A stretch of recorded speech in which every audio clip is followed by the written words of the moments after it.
been a lot of talk today at TabbFORUM's event on fixed income about the futurization of swaps. I'm here with Chris Ferreri from ICAP. Chris, I really want to talk to you about the futurization of swaps, and more importantly, the futurization of the swap market. What's your take on all this?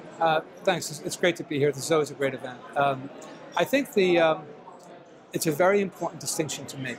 There's been a lot of talk about the futurization of swaps as a product. Things like the unfair treatment of margin, or the process of one contract being economically equivalent to another contract. But I think what we have to look at here is Dodd-Frank does create this notion that the swaps market is going to change. The market's going to follow many of the characteristics of a futures market. It'll be traded on regulated entities called swap execution facilities. Market participants will be registered. Congress was very clear in its definition of the swap, where it said we don't really care how you trade it. Traded by any means of interstate commerce. Any mechanism is fine, but as long as we regulate it and gain transparency. We're going to gain the transparency. So we don't care how many you do. We just want to know how many you did, right? So the notion that the futurization of the swaps market is really the angle I think that Congress is looking for. I don't think Congress or the regulators, frankly, want the futurization of the swaps product to happen. I think it's keenly important that swaps as a product retain that separate liquidity performance.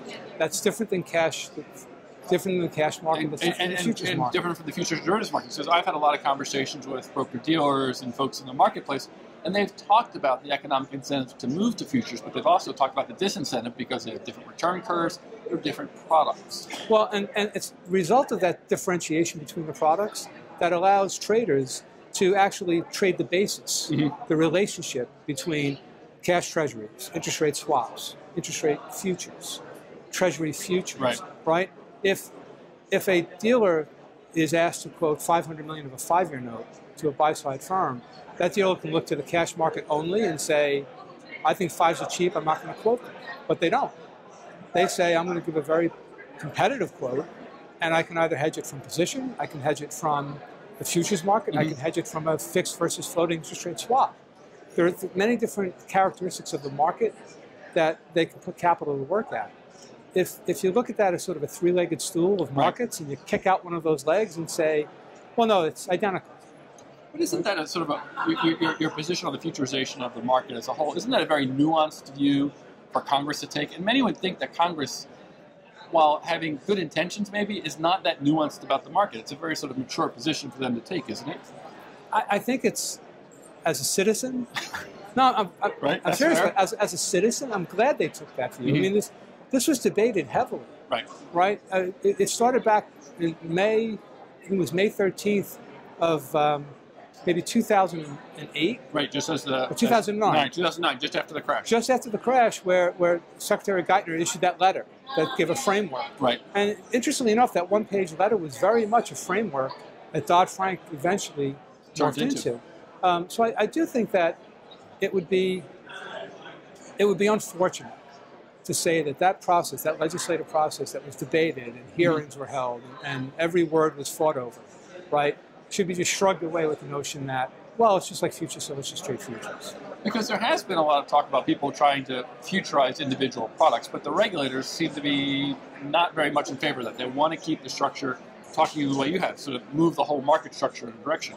Do you think they're going to be successful in their efforts, or will sort of market pressure and individual desires to shy away from more expensive products sort of change it into something different? I think, honestly, Alex, that if there's an economic interest in doing the trade, that trade will happen, right? So if it does get to the point where the economic interest isn't in doing it, the spreads will widen, prices will get worse.